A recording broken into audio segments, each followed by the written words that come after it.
आज मैं आपको पढ़ाने जा रही हूँ प्रत्यावर्ती धारा। प्रत्यावर्ती धारा। प्रत्यावर्ती धारा बेटा, प्रत्यावर्ती धारा को पढ़ने से पहले हम ये समझे कि प्रत्यावर्ती धारा उत्पन्न कैसे होती है। ओरिजिन ऑफ प्रत्यावर्ती धारा। तो प्रत्यावर्ती धारा, भाई धारा किसके कारण होती है? जब किसी परिपथ में विद्युत वाहक बल होता है। अब विद्युत वाहक बल उत्पन्न कैसे होता है? तो हमने इससे पहला वाला जो चैप्टर पढ़ा था उसमें हमने क्या पढ़ा था? विद्युत चुंबकीय प्रेरण। हमने देखा था कि कुंडली और चुंबक में से क्या देखा था कि कुंडली और छड़ चुंबक में से कोई भी गति कर रहा है तो क्या हो रही है? अगर ये परिपथ पूर्ण है तो इसमें एक धारा इंडिकेट हो रही है ना। दोनों में से कोई भी गति कर रहा है तो एक प्रत्यावर्ती धारा उत्पन्न हो रही है, ठीक है ना। किसके कारण? क्योंकि जब ये गति कर रहा है तो इसके फ्लक्स में परिवर्तन हो रहा है। फ्लक्स यानी कि एकांक क्षेत्रफल में बल रेखाओं की संख्या, और एकांक जैसे जैसे इधर के लिए गति कर रहा है तो एकांक सेकंड में बल रेखाओं की संख्या में जो परिवर्तन हो रहा है वही क्या होता है? फ्लक्स होता है। अब फ्लक्स परिवर्तन से क्या हो रहा है?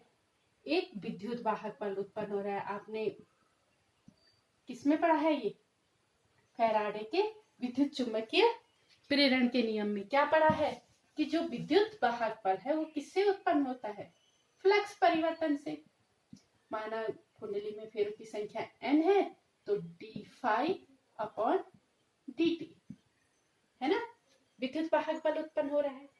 इसी को हमने एक मोटर बनाई यानी कि विद्युत जनित्र बनाया और उससे इसी नियम के आधार पर प्रत्यावर्ती धारा को बनाया, ठीक है ना। तो इसमें क्या है? डायनामो या फिर आप कह सकते हैं प्रत्यावर्ती धारा जनित्र। इसमें क्या किया गया? दो चुंबक, क्योंकि भाई चुंबक तो चाहिए ही किसके लिए? धारा को प्रोड्यूस करने के लिए, है ना। धारा को बनाने के लिए चुंबक चाहिए तो इसने क्या किया? दो चुंबक रखे, ठीक है।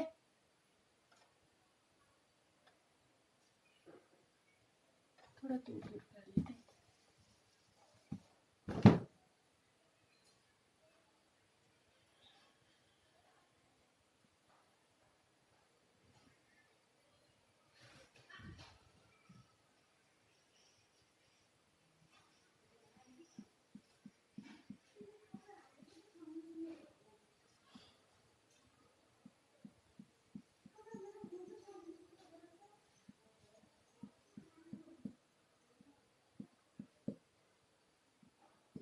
दो चुंबक है N और S रखे गए, ठीक है। अब इसके मध्य में एक क्या रखी गई? कुंडली रखी गई।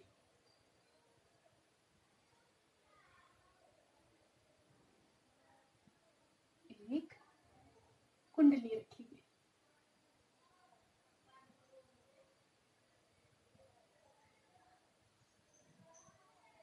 जो कि एक कुंडली रखी गई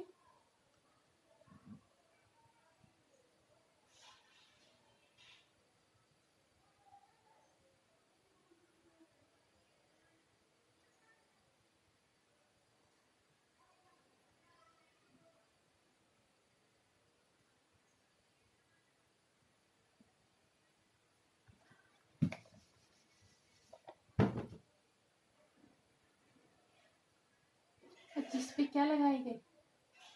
बलाई लगाई गई।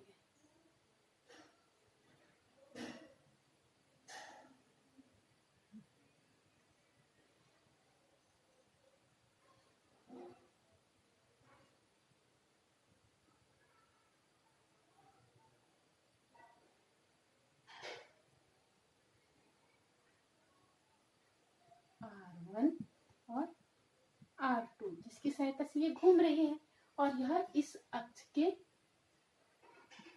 परितः घूम रहे हैं।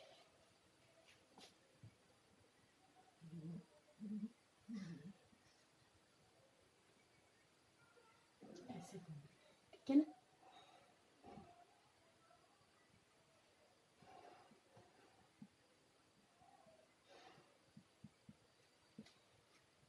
अब देखो, मैंने कहा था कि अब देखो एन चुंबकीय बल रेखाएं कहां से कहां के लिए होंगी, एन से एस के लिए होंगी। थोड़ा सा ऐसा बना दिया है, देख लीजिए आप।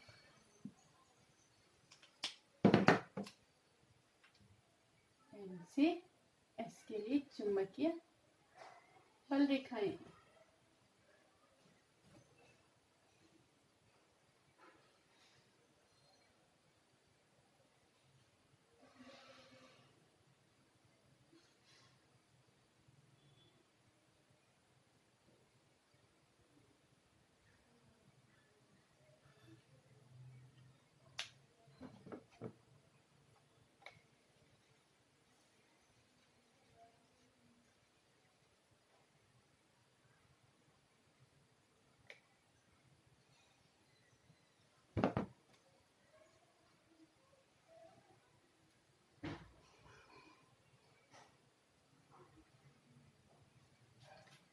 ठीक है, अब एन से एस के लिए क्या है, चुंबकीय बल रेखाएं। अब आप देख लीजिए,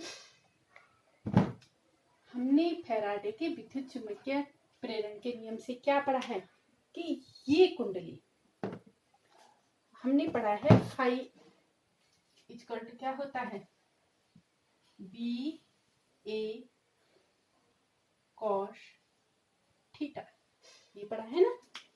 फाई मतलब फ्लक्स बराबर होता है बी ए कॉस थीटा। माना हमने ये जो कुंडली है ये बी चुंबकीय क्षेत्र वाले क्षेत्र में रखी हुई है, जिसका चुंबकीय क्षेत्र क्या है, बी है, और इस जो कुंडली है इसका क्षेत्रफल क्या है, ए है। ठीक है, अब आप ये देखिए कि इस कुंडली को जब चुंबकीय क्षेत्र में घुमाया जा रहा है, माना ये कुंडली है, अब इसको चुंबकीय क्षेत्र में घुमाया जा रहा है, यूं है। अब हम यूं घुमाएं, पहले यूं है तो यूं है तो चुंबकीय क्षेत्र की दिशा भी ये है, ठीक है ना। और इसमें किसकी दिशा, क्षेत्रफल सदिश की दिशा यूं होगी, तो इन दोनों के बीच कितने का अंश कोण होगा, 90 अंश का। तो cos 90 का मान क्या होगा, बी ए cos 90 बराबर 0, यानी कि 0। तो चुंबकीय फ्लक्स क्या है, ऐसे में 0 है।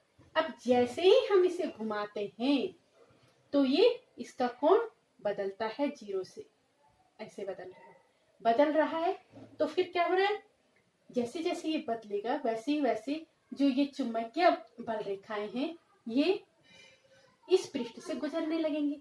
अब जैसे ही चुंबकीय बल रेखाएं क्षेत्रफल से, कुंडली के क्षेत्रफल से गुजरेंगे तो फ्लक्स में क्या होगा, परिवर्तन होगा, धीरे धीरे फ्लक्स बढ़ेगा, और बढ़ते हुए जब ये ऐसे पहुंचता है तो फ्लक्स में परिवर्तन कितना हो जाएगा, ये क्षेत्रफल सदिश है और यही चुंबकीय क्षेत्र का की दिशा है, एन से एस की ओर होती है, तो वही दिशा है। तो इसका मतलब यहाँ पे आते आते कोण कितने का हो रहा है, दोनों की दिशा एक ही है, 0 हो रहा है। तो cos 0 का मान क्या होता है, 1, यानी कि phi equal to B A, maximum हो रहा है, धीरे धीरे बढ़ते बढ़ते मैक्सिमम हो रहा है। 0 से क्या हो गया, अधिकतम हो गया। यहाँ पे कितना हो रहा था, 5, 0, यहाँ से अधिकतम हो गया इस स्थिति पर। समझ गए आप। तो फ्लक्स में क्या हो रहा है, परिवर्तन। फ्लक्स में परिवर्तन होगा तो विद्युत वाहक बल उत्पन्न होगा। ये आपने किसकी, भाई ये चुंबकीय क्षेत्र है, इसमें कुंडली घूम रही है, भाई दोनों में से कोई भी घूमे तो एक प्रेरित विद्युत वाहक बल उत्पन्न होगा, और वह प्रेरित विद्युत वाहक बल क्या होता है, फ्लक्स परिवर्तन की दर, प्रति सेकंड फ्लक्स में जो परिवर्तन होता है उसके अनुक्रमानुपाती होता है। तो माना फेरों की संख्या n है तो d फाई अपॉन dt, और ये क्या हो रहा है, चेंज हो रहा है। फिर यहाँ पे आ गई तो क्षेत्रफल सदिश और चुंबकीय क्षेत्र दोनों की दिशा एक ही है, यानी कि कोण क्या हो गया, 0, यानी कि cos 0 बराबर 1, यानी कि बी ए अधिकतम। फिर उसके बाद जैसे जैसे कुंडली यूं जाएगी तो फ्लक्स कम होता जाएगा, यानी कि चुंबकीय बल रेखाएं जो गुजर रही हैं वो कम होती जाएंगी, और जब ये सीधे ऐसे हो जाता है तो चुंबकीय बल रेखाएं ऐसे इसके इधर उधर से जाते हैं, और इसका क्षेत्रफल सदिश क्या है, ऐसा अंदर उस साइड को होगा।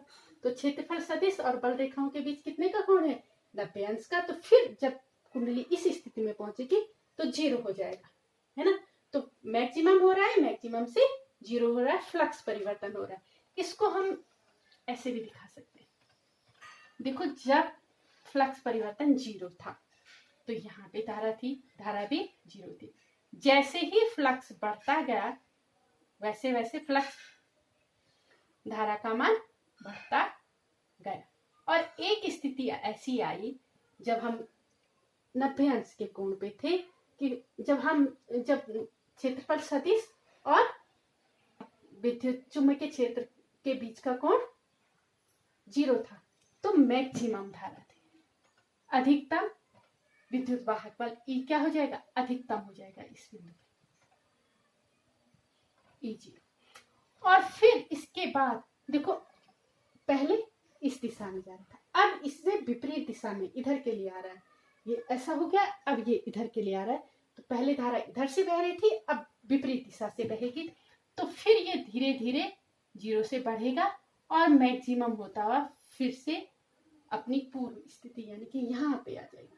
यहाँ पे क्या है भाई, इधर चुंबकीय फ्लक्स है और क्षेत्रफल सदिश ये है, इनके बीच का कोण 90, यानी कि इसमें फ्लक्स परिवर्तन 0, यानी कि विद्युत वाहक बल क्या हो गया, 0 हो गया।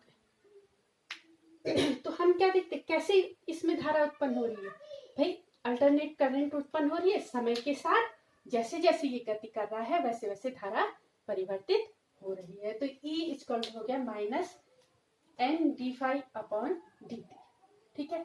अब यहाँ पे फाई का मान है BA cos थीटा। किसी समय माना E बराबर हो गया -N/d/dt ऑफ, लिख लेंगे आप ये BA cos थीटा, ठीक है। किसी कोण पे माना T समय में इसका कोण क्या हो रहा है, थीटा हो रहा है। माना T समय में ओमेगा वेग से कोण थीटा घूम रही है कुंडली, तो ये हो गया। अब हम इसको यहां कर लेते हैं, देखिए E इक्वल टू हो जाएगा माइनस, अब B भी कांस्टेंट है और क्षेत्रफल भी कांस्टेंट है, तो इनको आगे ले लीजिए, NBA d/dt of cos theta. अब क्योंकि ये ओमेगा कोण से हम जानते हैं कोण बराबर क्या होता है, हम जानते हैं वेग, कोण या वेग बराबर कोण बटे थीटा, ठीक है ना। तो थीटा बराबर क्या हो जाएगा, ओमेगा टी, ये मान रख लो। तो E equal to -NBA d/dt of cos omega T क्या होता है, कोणीय वेग बराबर कोणीय विस्थापन बटे समय। तो ये हमने रखा, तो इससे थीटा का मान रख लिया। अब हम जानते हैं, क्या जानते हैं, परंतु d/dt of cos omega T बराबर क्या होता है, cos का हो जाता है sin ओमेगा टी और माइनस होता है, और d/dt ऑफ ओमेगा टी करेंगे तो इसके आगे क्या आ जाएगा, ओमेगा। तो ये मान रखेंगे तो हमारे पास आ गया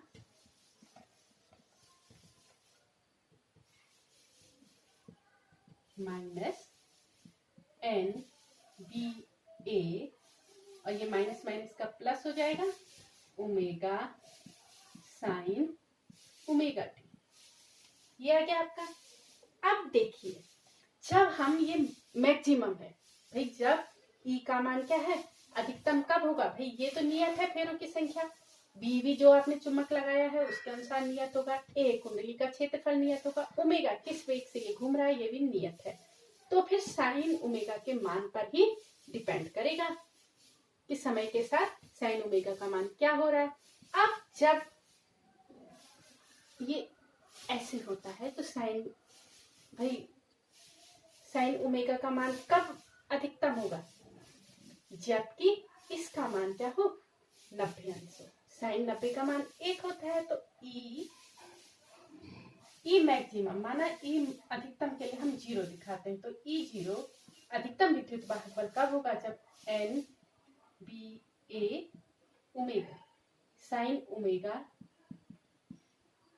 T बराबर 1 हो। और ये कब होता है, जब π/2 होता है। तो ये आ गया। अब हम इस समीकरण में NBA ओमेगा का मान रखेंगे तो E विद्युत वाहक बल बराबर E0 साइन ओमेगा T। ये क्या हो गया, E equal to E0 sine omega T। तो इसका मतलब जो विद्युत वाहक बल है उसका सूत्र क्या आ गया, E equal to E0 sine omega T। मैंने आपको पहले भी बताया था विद्युत चुम्बकीय प्रेरण से जब किसी चुम्बकीय क्षेत्र में कोई कुंडली गति करेगी तो उसके फ्लक्स में परिवर्तन होगा, और फ्लक्स परिवर्तन की दर ही विद्युत वाहक बल उत्पन्न करती है। यानी कि फ्लक्स में अगर परिवर्तन हो रहा है, पहले जो चुम्बकीय बल रेखाएं उस कुंडली के क्षेत्रफल से गुजर रही हैं वो कम है और धीरे धीरे ज्यादा हो रही है, और फिर धीरे धीरे कम हो रही है और शून्य पे आ रही है, फिर धीरे धीरे बढ़ रही है। तो फ्लक्स में परिवर्तन लगातार हो रहा है, एक समय पॉजिटिव डायरेक्शन में और फिर दूसरे समय नेगेटिव डायरेक्शन में। तो धारा एक बार पॉजिटिव दिशा में बह रही है, दूसरी बार नेगेटिव दिशा में बह रही है। तो आप समझ गए ये प्रत्यावर्ती धारा कहाँ से कैसे जनरेट होती है भाई, विद्युत चुम्बकीय प्रेरण के सिद्धांत से जो फैराडे ने दिया है। तो ये अब ये है विद्युत वाहक बल। अब विद्युत वाहक बल के कारण ही तो प्रत्यावर्ती धारा होगी भाई, जब बल लगेगा तभी तो इलेक्ट्रॉन गति करेंगे, है ना। तो अगर हमें प्रत्यावर्ती धारा का सूत्र लिखना होगा तो ये हो जाएगा I भाई परिपथ पूर्ण होगा, अगर यहाँ पे परिपथ क्या है, पूर्ण है, लोड लगा दिया, परिपथ पूर्ण है तो इसमें क्या बहेगी, धारा बहेगी, है ना। तो धारा बहेगी तो धारा I इक्वल टू I0 होगा साइन ओमेगा T। और ऐसे ही अगर वोल्टेज तभी होगा जब विद्युत वाहक बल उत्पन्न होगा, तो वोल्टेज के लिए भी सूत्र होगा V equal to V0 sine omega T। तो ये हो गया प्रत्यावर्ती धारा का जनरेशन, यानी कि प्रत्यावर्ती धारा कैसे उत्पन्न होती है, ठीक है ना। अब प्रत्यावर्ती धारा समय के साथ कैसे बदलती है, ये तो है टाइम टी। अब प्रत्यावर्ती धारा में कुछ चीजें आप समझ लीजिए। एक आता है प्रत्यावर्ती धारा का, एक तो आता है आयाम। प्रत्यावर्ती धारा तो उत्पन्न हो गई, अब प्रत्यावर्ती धारा को आप कैसे डिफाइन करेंगे, इसके कुछ टर्म्स होते हैं। I equal to I0 sine omega T। इसमें एक आता है आयाम, प्रत्यावर्ती धारा का आयाम। तो आयाम क्या होता है, मैक्सिमम धारा, भाई अधिकतम जो धारा होती है वो क्या होगी, आयाम। यानी कि अगर हम इसको I0 कह सकते हैं, अगर इसको I माने और ये T समय, ठीक है ना। तो अधिकतम विस्थापन जो धारा का प्राप्त होता है, अधिकतम मान उसको I0 कहते हैं और वही आयाम है। अच्छा, दूसरा आता है आवर्तकाल। आवर्तकाल प्रत्यावर्ती धारा द्वारा 1 सेकंड में, नहीं, प्रत्यावर्ती धारा द्वारा एक चक्कर पूरा करने में जितना समय लिया जाता है उसे क्या कहते हैं। एक तो आता है आयाम, आयाम हो गया मैक्सिमम डिस्प्लेसमेंट I0, अधिकतम विस्थापन, यानी कि सबसे अधिक धारा कब थी, तो I0 पर थी, इस पॉइंट पर थी, तो ये इसका आयाम हो गया धारा का। दूसरा आता है आवर्तकाल।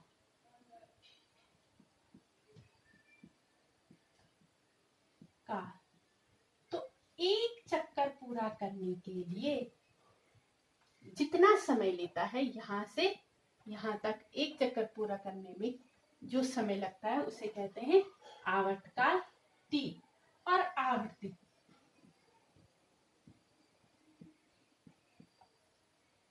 आवृत्ति क्या होती है? 1 सेकेंड में इसके द्वारा कितने चक्कर किए गए हैं, तो 1 आवर्तकाल t। अब समय बराबर क्या होता है? चाल बराबर क्या होता है? दूरी बटे समय। तो समय बराबर क्या हो जाएगा? बराबर दूरी बटे चाल। अब जो ये कुंडली ये घूम किससे रही है? ओमेगा वेग से। कोणीय वेग क्या है? ओमेगा। दूरी भाई 2 पाई, पूरे 360 अंश यानी कि 2 पाई। चक्कर दूरी कितनी हो रही है? 2 पाई। और चाल कितनी से? ओमेगा से घूम रही है, कोणीय वेग ओमेगा है। तो ये हो गया t equal to 2 pi by omega. अब आवृत्ति होती है 1 सेकेंड में चक्करों की संख्या। आवर्तकाल 1 चक्कर में लगा समय। और आवृत्ति क्या होती है? 1 सेकेंड में चक्करों की संख्या। तो ये हो जाएगा 1/2 पाई बाय ओमेगा बराबर हो जाएगा ओमेगा बाय 2 पाई। जो आवृत्ति होती है इसे n या फिर f से दिखाते, तो f इक्वल होगा ओमेगा बाय 2 पाई। ये तो इसके टर्म्स हो गए। अब इसमें हाँ एक चीज और समझनी जरूरी है, प्रत्यावर्ती धारा और दिष्ट धारा में क्या अंतर है। जो सेल से या फिर जो बैटरी से हमें प्राप्त हो रही है वो क्या है? दिष्ट धारा है। उसमें दिशा और परिणाम नहीं बदल रहे, मेन रूप से दिशा। जो प्रत्यावर्ती धारा है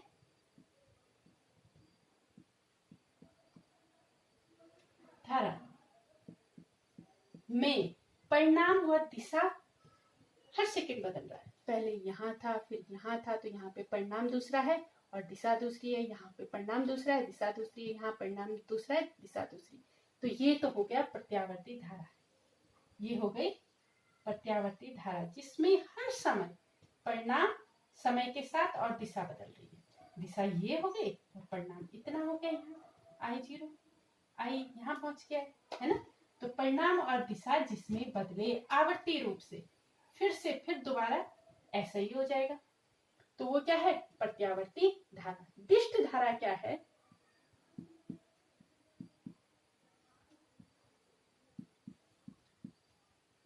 ये समय के साथ नहीं बदलती, ये ऐसी रहेगी। ठीक है ना।